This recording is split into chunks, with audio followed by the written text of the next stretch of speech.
what you go by these days, but back in the day, you were Carlos Daddy Black. Yeah. Same old, same old. Same old 95 South. So, Daddy Black, tell us what we're doing here tonight.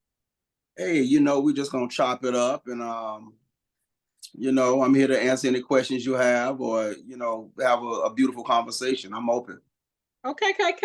So we're just gonna dive right into your humble begots, your humble beginnings. Tell us what you did before you got into the music. Before I got into music, I was actually a hairstylist, and I'm still a hairstylist by trade today. I own a natural hair salon here in Jacksonville, Florida, and we've been in business for around 19 years. And and then I was a dancer, and that's how I initially got into the entertainment business. I was dancing for a group called the Chill Deal Boys here out of Jacksonville. This was around 89, 90, 91. So they pretty much groomed me into getting into the industry. So from my humble beginnings were, a barber, hairstylist, and a dancer, and that's how I got in. So then when you got in, because that's a big transition. Number one, what was balance like? Because hairstyles was on and popping back then. You had all kinds of stuff going on. Yes. And I was in a very popular salon. I had a mentor in the hair industry. You know how when you're coming out of school and you a shampoo assistant. So I started out as a shampoo assistant for this guy named Robert Chanel. And he was one of the dopest hairstylists in town. He was a straight male, so he had all the ladies just all over him, and it was an amazing journey. But he put me in the game, and by the time I was 18 years old, I was one of the up and coming hairstylists here in Jacksonville. And then from there, but it's all the same to me, because hair ties into fashion ties into entertainment. So it was an easy transition for me, because again, it was allowing me to be creative at the time, as well as just exposed me to the lifestyle. Because going to the Brown Brother hair shows in Atlanta, and going to the premiere in Orlando, so it really exposed me to a different side of the industry. So I was like, wow, it changed my life. And then going into music was pretty much the same. Okay. You didn't just go into music. You were one of the groundbreakers of a different type of Miami sound or Florida sound back then. Yes. When we think 95 South, I definitely remember your biggest hits. Tell us, first of all, how did you get into the creative, going from hairstylist dancing to rapping? That is a different transition. It is a different transition, but I was trained by the best, and fortunately for me, I was around some cool young brothers who were creative in their own right, but didn't mind sharing their knowledge with me. Because being a dancer and doing rehearsals, we're rehearsing at the studio, so you're in there while the creative process is going on, so you can't help but pick up things, oh, that rhyme sound dope. Let me see if I can write something like that. You know what I'm saying? Or, they would write for us, and then all we had to do was deliver the raps, so it trained us. And then being a dancer for a group that had some regional success back in the late 80s, early 90s, it groomed me and prepared me for, when 95 South hit, we just followed the blueprint from the Chill Deal Boys. And then when 95 South hit, 69 Boys followed the blueprint that 95 South laid out, and it just kind of, snowballed into several different groups. But definitely, it was a different transition, but it was pretty easy because it all ties in. So then your two flagship songs, Hump Wit It and Whoot There It Is, two of my favorites still to this day. So what was the creative concepts behind both those jams? Well, Whoot There It Is was just something that we heard in the streets. It was just a popular saying. And again, just doing what we liked. Again, Miami bass is the genre that we delved into. Right. So we definitely know that we stand on the shoulders of people like, Uncle Luke, the Two Live Crew, Poison Clan, Disco Rick, MC Shadi, Prince Raheem. It's just so many to name, Jam Point Express. And what we did was we felt like, what Whoot There It Is, let's make it, but also let's make it street, but not use any real derogatory words in it. So in Right. that essence, we took bass music and just kind of cleaned it up lyrically. And Right. once we did that, it worked for us. And Hump Wit It was the B-side, because initially we were going to release Hump Wit It. But then the record label was like, you know what? We were getting this song, the calls for this song, Whoot There It Is. So we was like, okay, let's pull it back. This was January 1993. They said, you know what? We're going to run with Whoot There It Is. And then we put Hump Wit It on. Hump Wit It was the initial single. Then we put Hump Wit It on the B-side. So for every single that of Whoot There It Is we sold just as many for Hump Wit It. So then Hump Wit It was a successful, people loved Hump Wit It. So we released it as a single by itself and still sold another 500,000 of them. So altogether we sold like maybe 4.5 of both records. Wow. And it was an amazing trip, and I'm, eternally grateful for the opportunity. Oh, it was huge. Both Yeah. songs were huge. So with that, did y'all intend it for it to be nightclub tunes or songs or commercialized hits?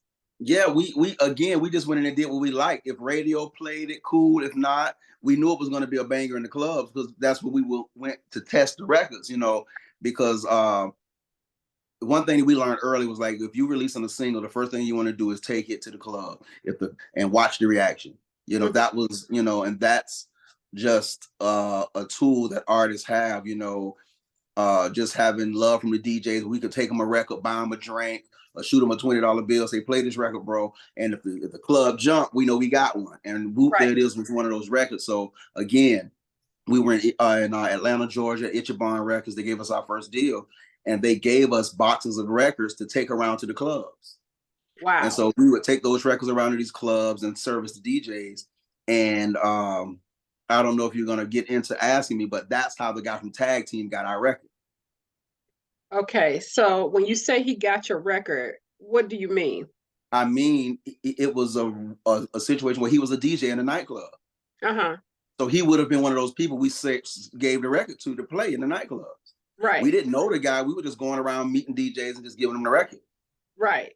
And so for me, which this story was solidified years later when we were on RCA, but I met a guy who worked with those guys, and he sat down and told me the whole story. But we had kind of already figured it out, because once we heard he was a DJ in the nightclub in Atlanta, we knew that was where they got the record from, and they copied it verbatim. Where we said whoop, they said whoop. Where we said look at here, they said shaka laka. We say, ooh, look at that boo there. They said BWOTY. So there's no way in the world anybody can tell me that those brothers didn't copy that record. I mean, the song structure, rhythm, even him coming in between, like Jay Ski on our record, like, yeah, baby, come on, yeah, I like that. They was trying to do that in the record too, but again, they were able to leverage some opportunities from their version. It was a more commercial version. White people got into it more, and then at that time, crossover urban radio was very conservative at the time. So in the early 90s, we said booty. A lot of the Midwest, crossover stations were like, no, we're not gonna play it because it's not family. We just said booty. You know what I'm saying? And radio stations elected to go with their version because it didn't say the word booty. Right. So, and then they confused the public. And again, if you know anything about marketing, there are things called like front rack positioning that they were paying for. So, and then they discounted a single to 99 cents. You remember those little cassette tapes? I do. They discounted their cassette tapes to 99 cents just to beat us in sales.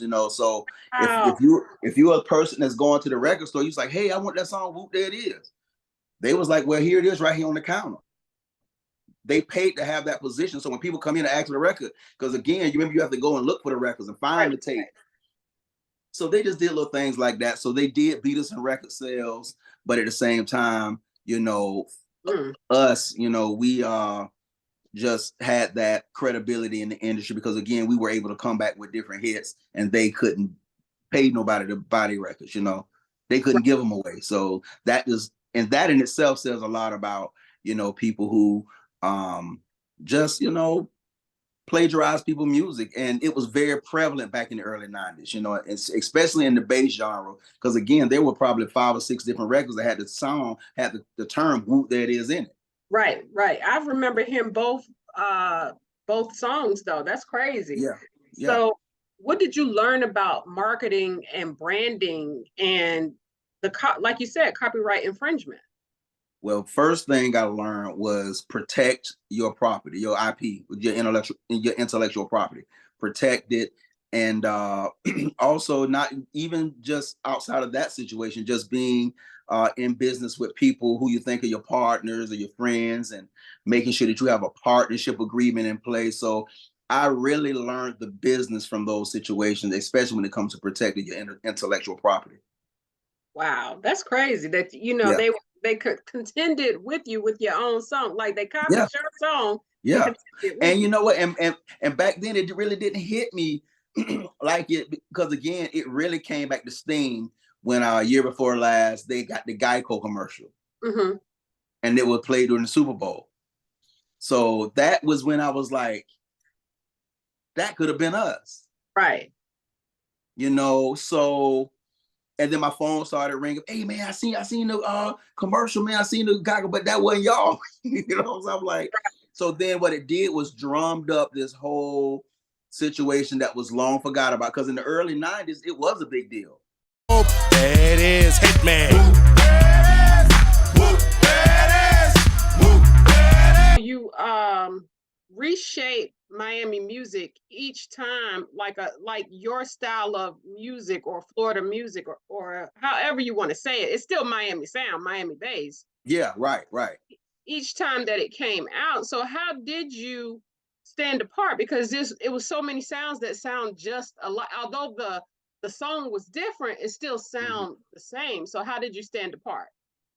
What made us stand apart, I think, was just the dope production that we had, the production team, you know, and Jay McGowan, his voice was on the records. He did most of the hooks. CC Lemonhead is and still is a dynamic producer, as well as my brother Mike, who was an excellent writer. And I just think the energy that we brought, you know, the style of rap we did, you know, we did an 8 and 8, which wasn't a popular way of rapping back in the day. You know, people, you know, did 16 bars, Hmm. but we would split a 16. I would go 8, and the guy was in the group would go 8. You know what I'm saying? So I think that, you know, had made us stand apart as well. And I just think we had some dope music. You did. You made it all the way to Bring It On. Like, so they might Yeah, have gotten yeah, a Geico commercial, but yeah. Bring It On. Yeah, Bring It On, and other soundtracks. We had a song in National Security with Martin Lawrence, High School High, um, um, Above the Rim, which was a movie in the 90s, was a popular music. So we had music on a lot of soundtracks. Hmm. So what Yeah. was your favorite project? Um, Honestly, my favorite project was the first one, Which was Quad City Knock, which is our first album, 95 South, you know, because that was the sort of the ground zero in essence for the whole clique. You know, 95 South was a an experiment.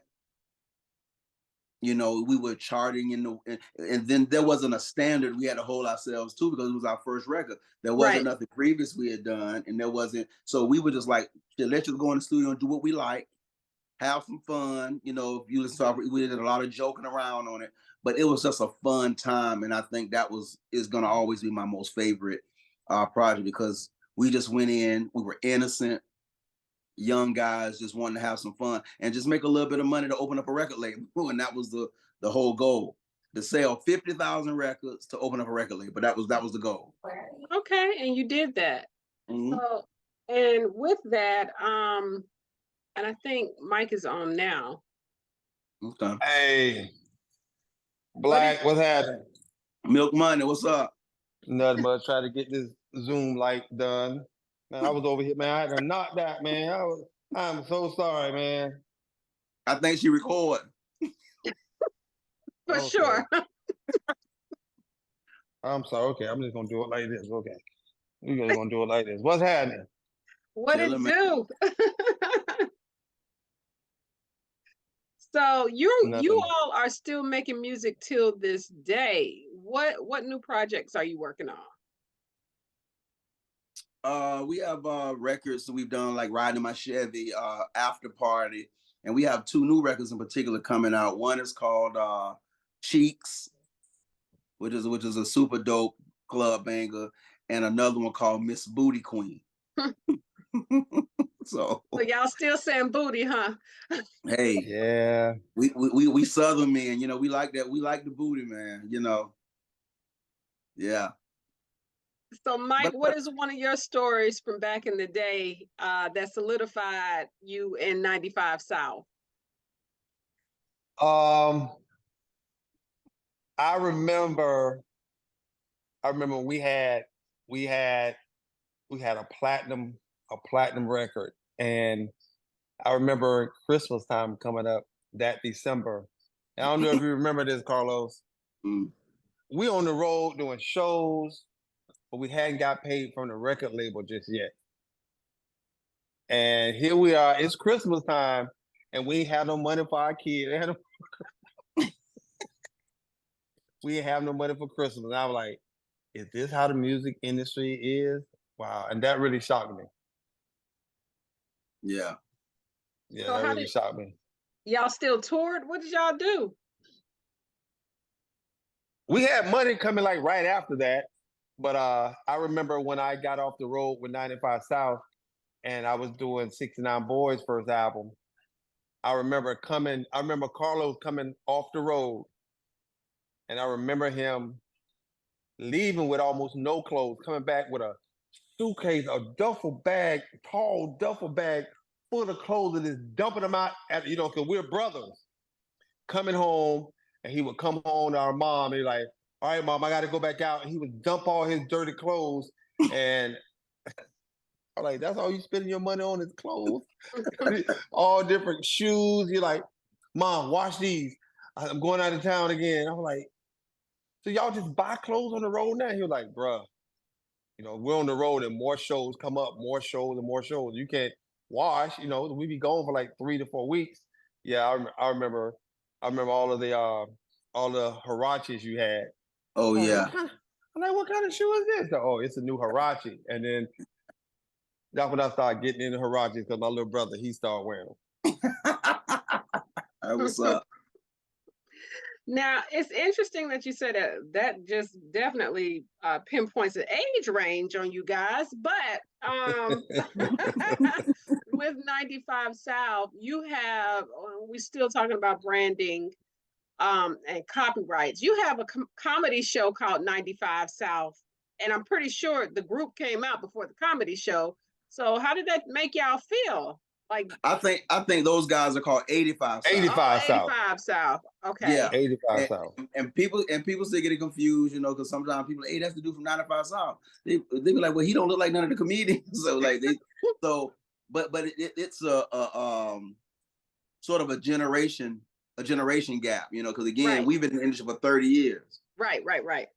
So, and these guys come out of 85 South. So the new age kids know 85 South, and they know 95 South music, but may not know us, exactly what we look like and stuff like that. Well, you definitely look different back then. I remember running into y'all at the mall 30 years ago. What mall was that? Dang, what was that mall on Freedom Drive? Golly. Y'all In what city? Charlotte, North Carolina. Oh, yeah. We used to hang on for Sugar Loaf. What was this? No, Hill. You talking about Sugar Creek? Wait a minute. Sugar Creek. Yeah, baby. Eastland Mall. Eastland Mall. Yeah, it used to be a Cricket Inn over there on Sugar Creek. And what we used to call it, Mike? Bruh. We used to call it the Stick It In. The Stick It In. Oh, why you do us like that? Don't do us. Listen, it used to be a Bojangles over there too. We used to bust down at Bojangles over there. Yeah. Yep. It used to be a club back in the day called Choppers. Oh yes, Choppers. Yes. Yeah, I got barred from Choppers. Because you know what? Because again, like I was telling you earlier, I used to dance for a group called the Chill Deal Boys. Uh-huh. And Chill Deal, which Mike was a founding member of, had a record that was hitting in Charlotte around that before 95 South came out. That was like what, Wow. 89, 90, Mike? No, we were hit. It was on 91. 91. 90, Okay. 91. 91, Yeah. maybe early 92. So before 95 South even happened, we was already in Charlotte because they had a regional hit that was popping back, and they called I'm Single. I'm single. Are you single? Yeah. Yeah. And I like And I to love Domingo. Yeah. yeah. That and Rock the House. That was a big record for y'all. So we was already in those places, man. So when 95 South came out, that was the icing on the cake. So you didn't need to learn the basic structure that most artists learn when they hit that level of success that y'all hit because you were already out there. Right. So for me, get your ass up, be on time, was the training. Come on. Yeah. So what do you think, as far as y'all being brothers, do you think that is one of the main reasons that the group has been successful all 30 years? That doesn't happen. I think so because there's not too many things that he can do on the road that would really upset me. You know what I'm saying? 'Cause he don't want to tell our mama, you know what I'm saying? I say, mama, Carlos out there cutting up, you know what I'm saying? He ain't giving me my money. You know what I'm saying? He stole my girlfriend on the road, mama. You know what I'm saying? Yeah. So he doesn't want that. So, it's we're good. We're dope. We're dope. Yeah. Yeah. And like I say, who better to go out here and be successful with than your brother? You know what I'm saying? Facts. And that just make it that much sweeter, and again, we've had some what I would say, because there's several different groups under our umbrella. Mike traveled with other groups. I've only traveled with 95 South, but there's some personnel changes, in the initial group 95 South we have now, but it works. Mm-hmm. It worked. Mike, he was in it from the beginning. He branched off, did 69 Boys, Quad City, and he wrote most of the music. So for me, it's a no-brainer. So with you branching off and doing the group with the 69 Boys and then coming back to 95 South, there was never a conflict of interest, like you were 1000% committed to both groups or all the groups? Well, yeah, it was. My whole thing was, what group needed me at that time. Right. And then in 2008, 2009, my brother came to me and said, "Hey, listen, let's rebrand the whole 95 South and let's just take it to the next level." So since about 2008, 2009, I've been just strictly 95 South. And y'all are still writing music for other people. What is your top single that you've remixed for someone else? That come on, ride the train. That I don't think nothing gonna be able to beat that. I remember that song. Carlos. Yeah. Whoot There It Is and Tootsie Roll were big. Yeah. Boy, let me tell you something. Them royalty checks from Come on, Ride the Train, boy, them things are. I know they are, but you know what? The record was so huge, and the only record the train couldn't get around was the Macarena. What? We would have the number one y'all. record. We would have the number one record in the league, pop record, if it wasn't for the Macarena. But you know why? Because cultural, it was different. That's why. Yeah, them Hispanics hit different. They hit different. Them mugs was doing the Macarena, okay? And I was so rooting. And I was so rooting for that record to go to number one because I know it would have just been good for everybody, the whole clique. You know what I'm saying? Right. You but know it what I'm saying? Number two. Like Whoot That Is was top 10. I think it was top 20 on the R&B charts. It was top 10 or maybe top 5 on the rap charts. I know Tootsie Roll went number 1 on the rap charts, but I wanted that number 1 pop single. The number 1 of the hot singles, I wanted to have that number 1 record, but that Macarena, boy, couldn't beat it out. I can't believe Tootsie Roll didn't beat that out though. Nah, Tootsie Roll was a song. Tootsie Roll was a hammer. Tootsie Yeah, Roll is a hammer. Yeah, but yeah, that come on Listen, right the train. That one right there. That one is sick. yeah, Tootsie Roll still a bop. I just did the Tootsie Roll in the club probably 2 months ago. My knees was kneeing. yeah. Yep, but that's the beauty of just having those timeless records, man. You know, and they take you back to a time when it was Facts. just when it was just life was just so simple back then. You know, it was innocent, it was fun, it was clean, and you know, it was what it was, man. I miss those times.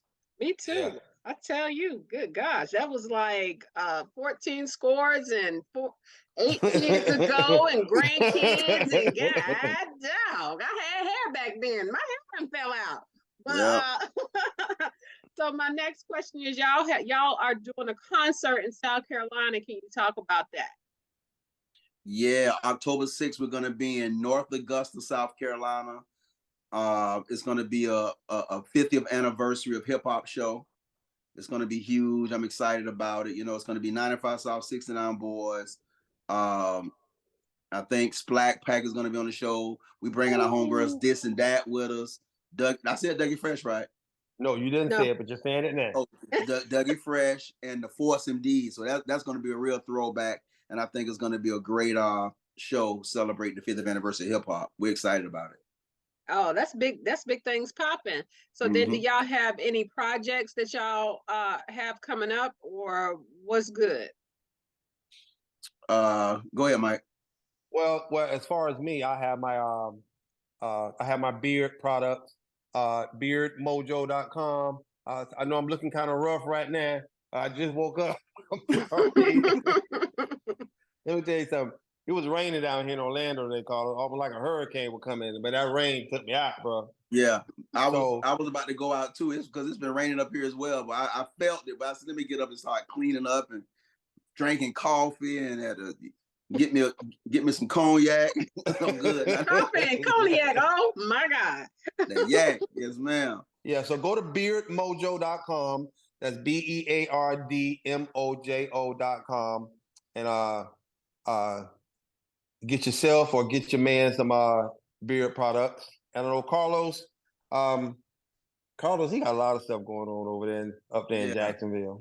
yeah. You know, I'm an entrepreneur by spirit. You know, my spirit animal is an entrepreneur, but I just have a few things going on. But most importantly, 905 South is we working on our documentary.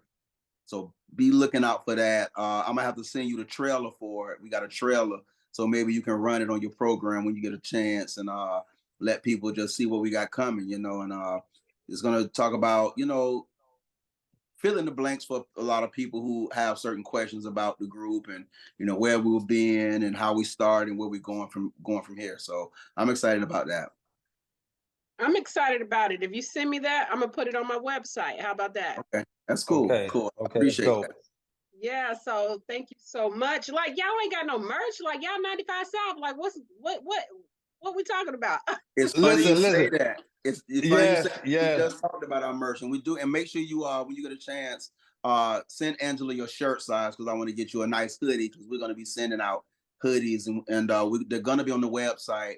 We're rebranding the website. So if you go to our website now, which is 95southmusic.com, you'll just see a splash page. But we got people working behind the scenes as we speak. Go ahead and putting it back up. But we're definitely going to have merch on the site. Okay, that's what's up. I'm sending it because I want my sweater. Okay. Yes, ma'am. Listen, and we're gonna specialize in oversized hoodies for all the single ladies out there. Y'all can just act like y'all took it from your man, even though you know some of them don't have no man. But you can act like you took it from. You can tell people you got this from your man. So they're gonna be oversized hoodies, t-shirts, and yeah, and all kind of good stuff. Okay. Sign me up. Yes, ma'am. We got you. Okay. What's your Instagram handle? And the website is not ready or it will be ready. Yeah, it'll be up in about a week. But again, if you go, you'll see a splash page. You'll see some dope photos of us flashing across. But the full site will be up within about a week. Okay. And you're on 95 South with the blue check on Instagram, on IG and TikTok, or I'm not the I'm real Mi- 95 South. Yeah, The the real real name. 95 South, and I am Mike 95 South. Okay. And then Daddy Black. Yes, ma'am. What what are you on IG? Are y'all sharing the page? Like, No, and then we have the official 95 South. My I would say personal page, but the page that I put most of my personal stuff on is the real 95 South. But then we have an official 95, the official 95 South Instagram is where we can get updates on our shows and our upcoming events. okay, that's the money shot. So thank you guys so much. And now y'all can go to bed in the hurricane, in the rain, drink the cognac. No more coffee, Yeah. but yeah. Mosquitoes, with the mosquitoes, alligators, and everything else we got down there. I know. Hey, Thank y'all. and if you ever doing any events, anything, feel free to hit us up and invite us out. You never know, we may show up in Charlotte and come hang out with you. Bruh, for my 46th birthday, I might shout you out. How about that? That's what's up. Sound like a plan. We there.